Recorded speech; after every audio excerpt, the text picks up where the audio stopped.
still be able to do something together. And excuse me, any workshop or session that I do, my aim is always that people are going to leave the room with something new that you can try, either in your classrooms or with your teachers or in your institutions. So even without slides and a computer, we can still achieve that. So, first of all, can you please turn to the person either sitting next to you or sitting behind you or in front of you and say hello?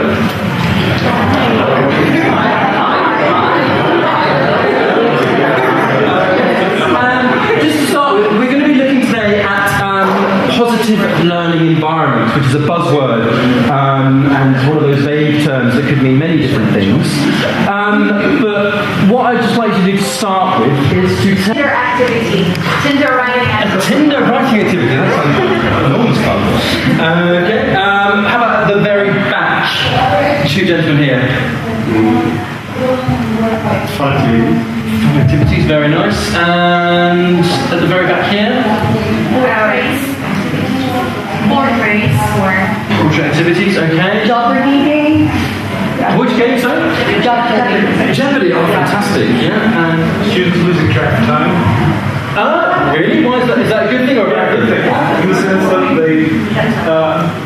sense that they weren't aware of how much time had passed because they were so immersed. Okay, very nice, very nice. And Running dictation. Oh, very nice, very nice, very nice. Okay, fantastic. So, what are we going to look at today? These are the aims of our session today. If you want to just take a quick look at them.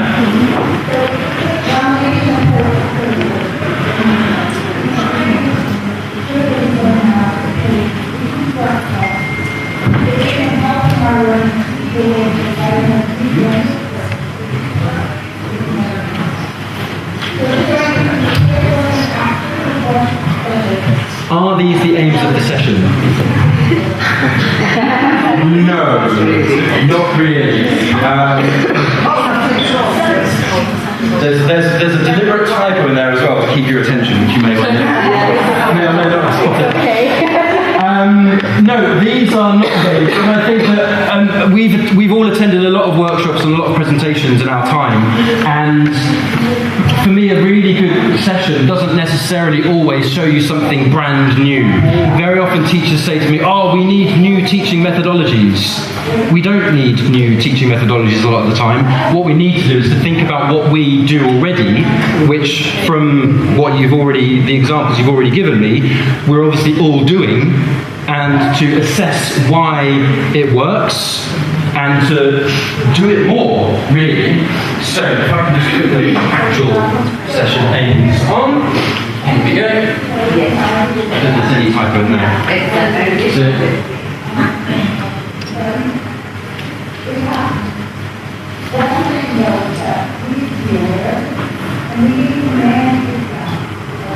So there you go. So in 45 minutes, that's what I hope that we can achieve. So to start with, are you in pairs or in threes? You're in pairs already. Fantastic. We can stay sitting down and stay comfortable. You've got pieces of paper in front of you, I think. So I'm going to ask you to draw this little grid. There's 8 squares or rectangles, but you can do circles if you want. Triangles. Just one of you in your pair needs to draw the grid.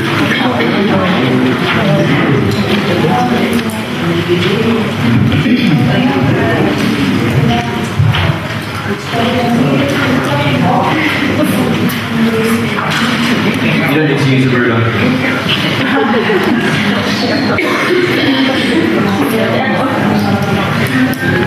And once you've done that, with your partner, I'm going to give you just a couple of minutes, and I'd like you to fill these squares, rectangles, answering the question, what exactly makes a positive learning environment in our classrooms? What are the factors which create this? So when I asked you to speak at the beginning, you were coming up with lots of great activity ideas. So I wouldn't ask you to put an idea of an activity in all squares, but you might put engaging activities, for example, in one of them.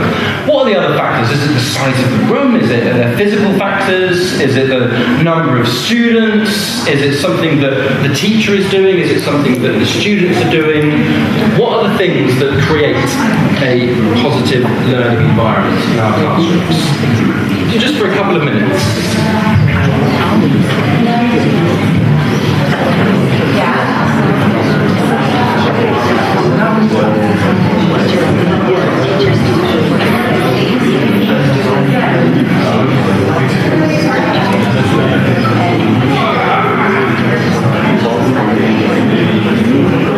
Everything else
Interesting.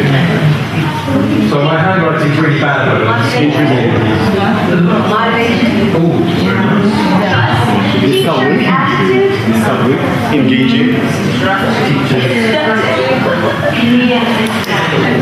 Confidence among students or among... oh, nice. Gives you confidence on that. Solid skills. Cooperation. Group chemistry. Yeah. Movement. Oh, these different words to spell. Competitive. Chemistry. Yeah. Mood. Interesting. Passion. Yeah. Interaction. Right up here. Feedback. Interesting. Feedback. Oh, very nice. Inviting students to participate. Timing, that's something I need to keep an eye on. Relative. Feeling comfortable? Gosh. Yeah, I'm just got comfort. Activity. I'm sorry? Activity. Effectively. Students number and facilities. Oh, okay, so practical, boring stuff, practical factors. Something Supporting. Oh, fairness, that's nice. seat arrangement. Oh, nice. Well, put that in practical factors. Amazing. Okay, I'm sorry, that's really messy. That's, to be honest with you, that's more for my benefit than for your benefit. So don't feel that you have to take note of that or put your captions. Okay, so now, a bit of time. Marvellous. If, very quickly, look at the factors that are on your piece of paper, and you're going to choose either an S or an I. Can you guess what the S stands for? So if you think that this is a particular strength of yours, then you could put a little S on there. If you're using the same sheet, gosh, very bright that way. If you're looking at the same sheet, you can put two S's or one S on that square. What does the I stand for? Very good, yes, exactly. Something that you need to improve. So for me, timing is something I need to improve. I'm going to ignore not look at my friends at the back, holding up their signs, because I might start to worry. So things that you think you do do particularly well, your strengths as a teacher, and things that you think you may need to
self-assess and think about, in our classroom, what is it that makes it tick? If we do really well, what is it that, what are the areas that we can improve? And that's the self-assessment part that we looked at on the aims. If we had a bit more time, we could rank those as well in order of importance, which I think would get some very interesting discussions.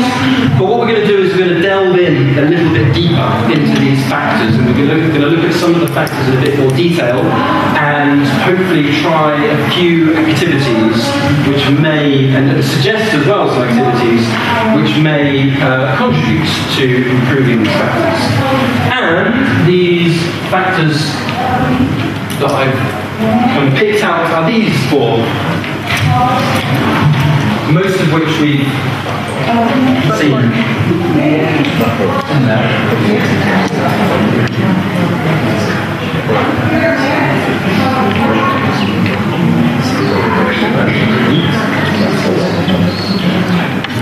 So we've got motivation written here.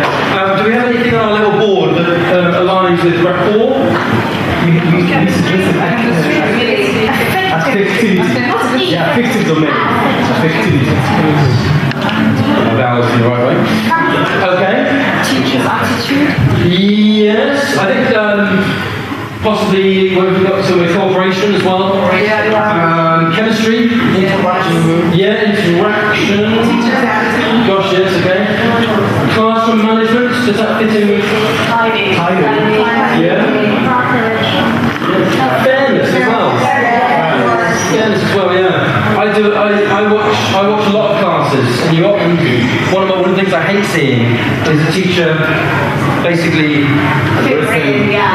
doing this. Exactly, the poor kids sitting in the back of it. I think confidence too. Teacher's confidence. Classroom management. Okay, yes, most definitely. Marvellous. So, let's move on quickly. Motivation. What do we mean by motivation with our students?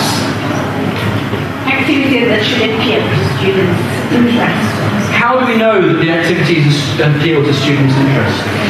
They want to do it. Yeah. Know their interest. First, we should know students' needs. Tell us about students' needs. I just told my is that I first should ask students why are they here? They want to learn English for what?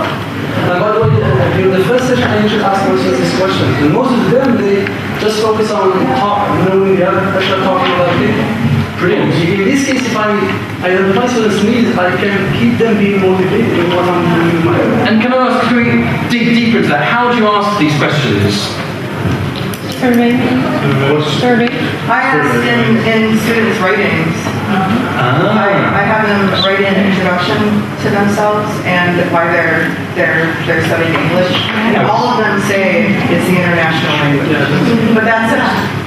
Like, no, it's not. Tell me why you're taking this class. Why are you here? Yeah, English is important. Why is it important to you? Yes, sir. Yeah, I usually just during the first session, I usually tend to ask things during the first session, asking them, why are you here? What do you want? What do you want English for? And we keep discussing things. Then we're doing essays on ideas, and based on them, I occasionally, develop some teaching time together. So unless it's difficult since we are working, since we are, we have to cover a textbook, I think it's difficult to mix. Yeah. Setting it as a writing task is a brilliant idea, isn't it? Because not only you're seeing, rather than saying to students, what's your writing like, and they'll say it's okay, you can see what their writing is like from the very beginning, so you can assess their writing, but you also have a record of this, of their needs. And yes, sir? Yes, so we can also know about their age, whether they are young learners, adults, also their life, their learning styles, and maybe their purpose. Why do they come to learn? So if we know about the purpose, we can really satisfy their needs. Perfect. And what I think, we know there are lots of ways to do this, for setting writing, by having a questionnaire, by having an online questionnaire, but what I think is very important is that there's a record of this, and that you can refer back to this. And even what I've seen a lot of teachers do is pointing out to students during the course, with the reason we're doing this is because you told me at the beginning that you wanted to improve your pronunciation, so we're working on your pronunciation. I've even seen it displayed on the classroom, so what we want to improve over the course, and so teachers really pointing it out. So students know that the teacher is really focusing on them and listening to them and giving them what they need. Okie dokie. There's a definition here by Brown of motivation.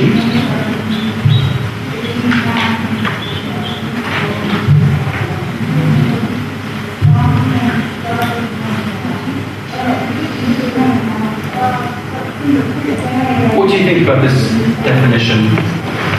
How many marks would you give it out of 5?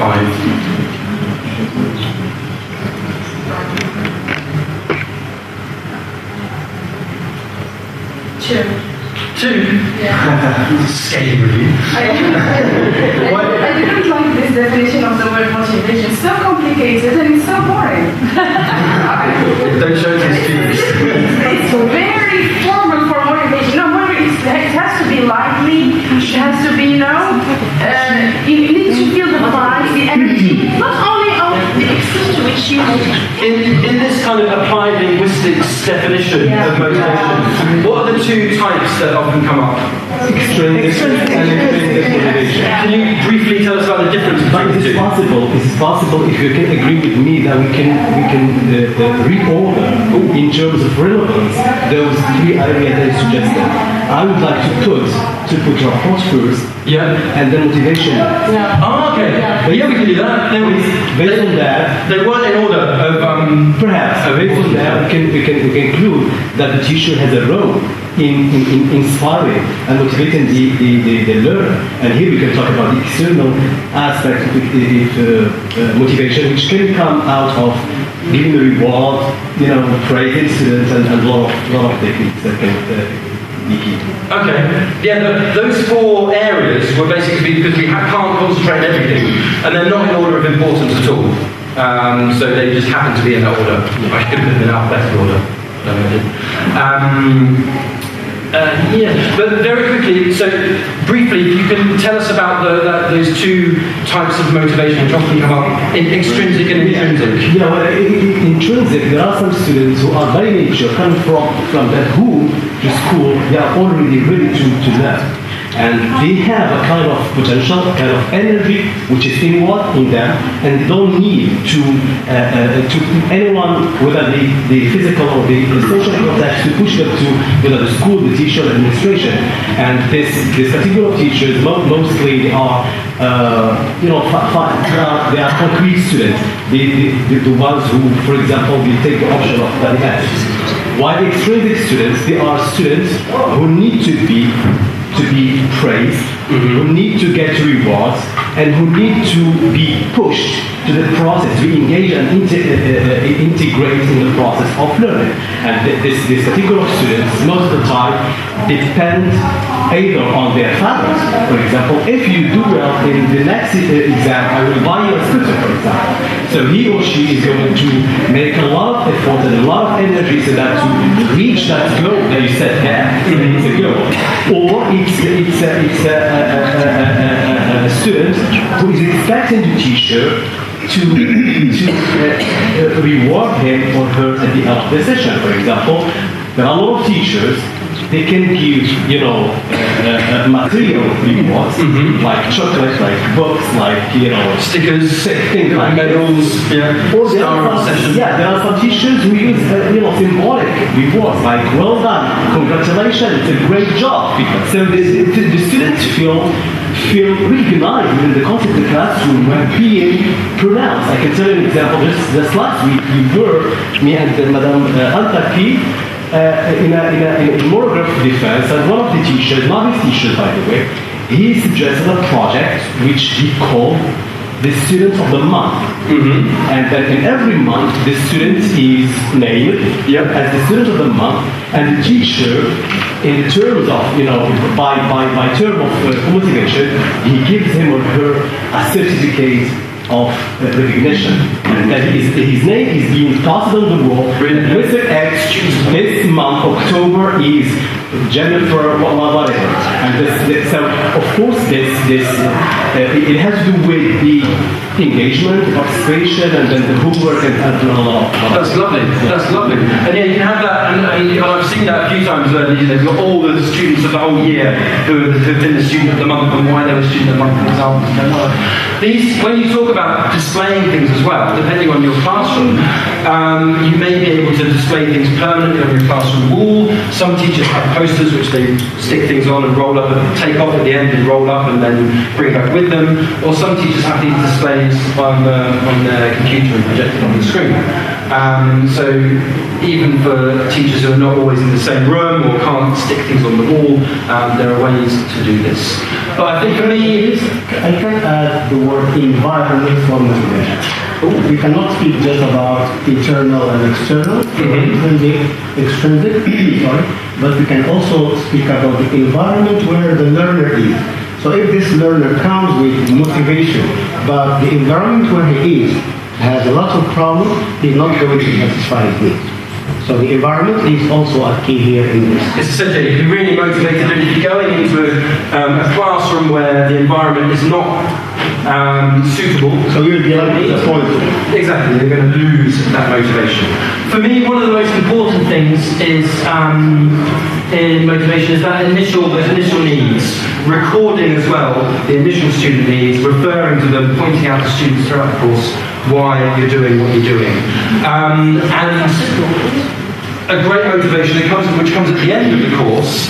What a lot of teachers do now is make audio recordings of their students as well. I don't know if you've done that, which you can do either on mobile phones or computers. A lot of classroom presentation software has built-in audio recordings as well, so you can save students speaking at the beginning of the course, play it back at the end of the course or throughout the course, and they can hear how, hopefully, their pronunciation and their speaking is improving. Now, let me move on slightly. Oopsie. However, we can't please everyone all the time, unfortunately.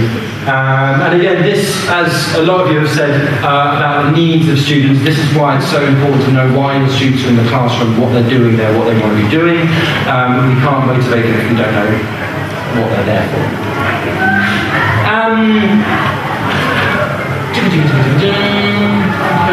moving on swiftly to our rapport, or our connection, our cooperation. This is a British Council definition of rapport in the classroom.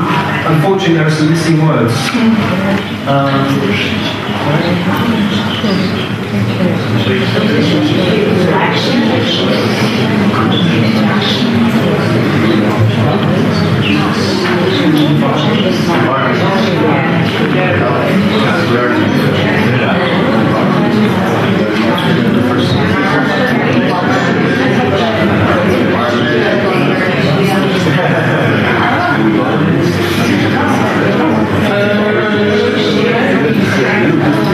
Okay, so the first gap is the second gap. Through the article and okay, yes, and they'll help learning and will help teaching as well. I think. If you're in a class where there's a great rapport, there's a great relationship between everybody, it's easy. It's pleasant around. Very quickly, say hello to your partners. Say hello to your partners.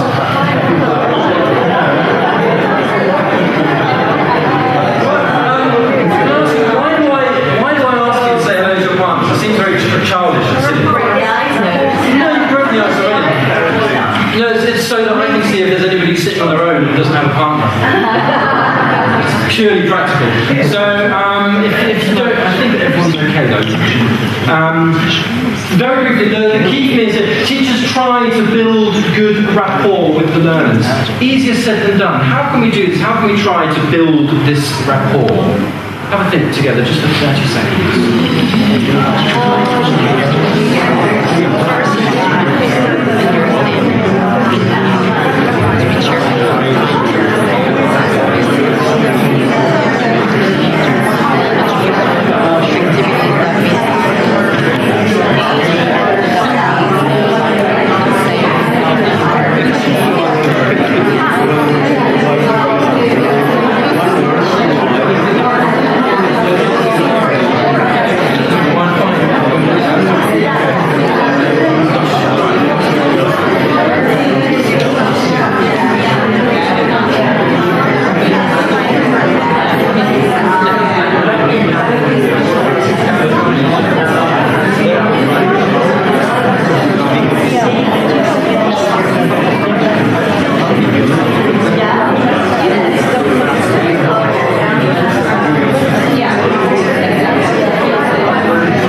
We're running short on time.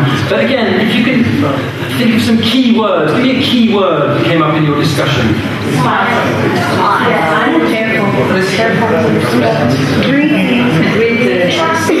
Free environment. Showing interest, yeah? Remember when they told you their stories and asked about them again? Yeah, fantastic, yeah. And they're standing. There's nothing worse, is there? It's horrible.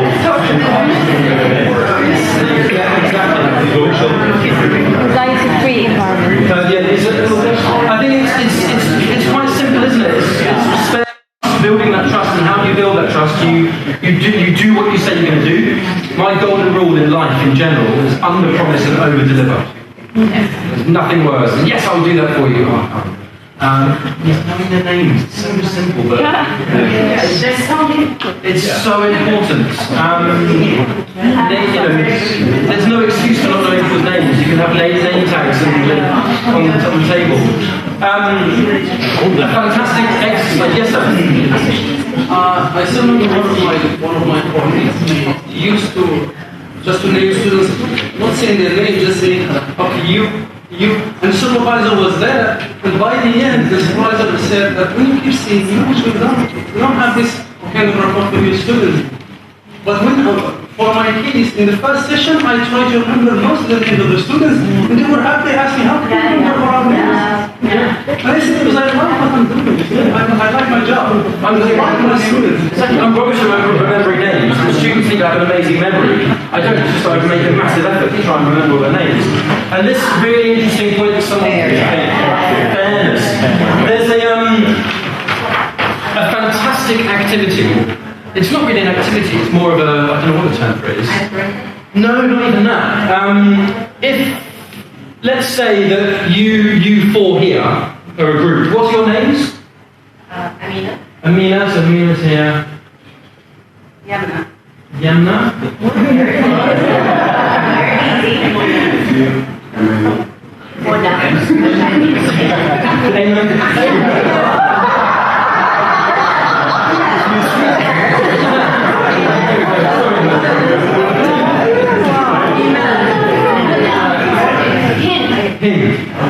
Just you.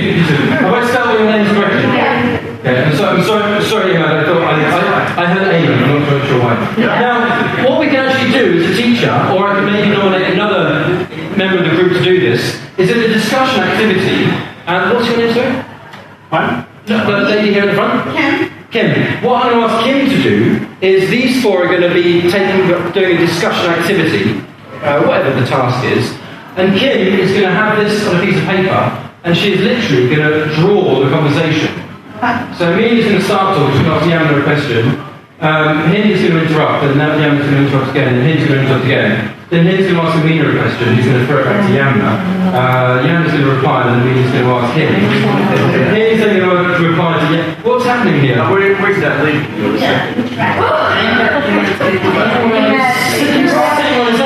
Because a lot of the time, students don't recognise this is happening.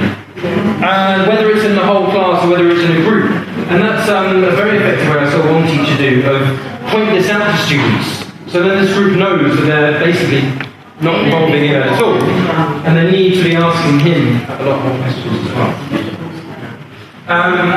Not my activity, so I can't take any credit for it. I saw a teacher doing it and I thought it worked pretty well.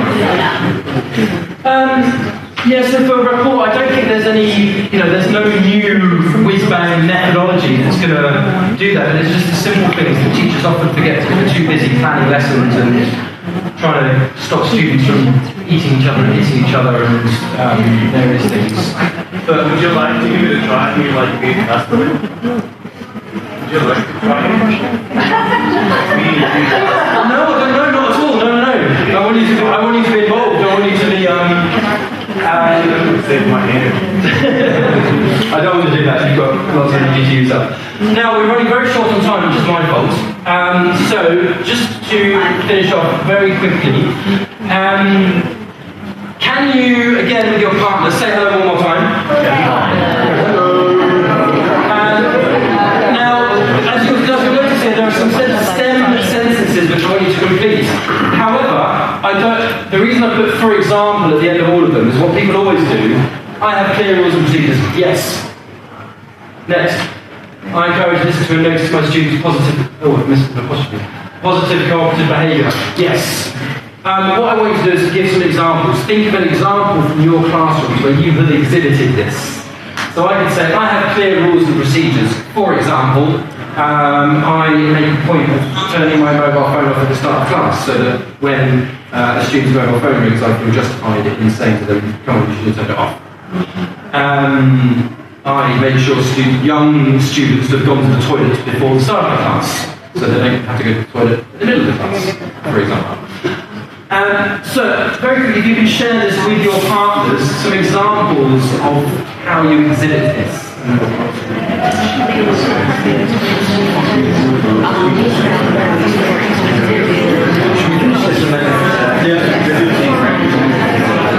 Okay, cool.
As I said at the beginning, the aims of this session are to get us to kind of assess what we're doing, what's working really well, and how that contributes to a positive learning environment in the classroom.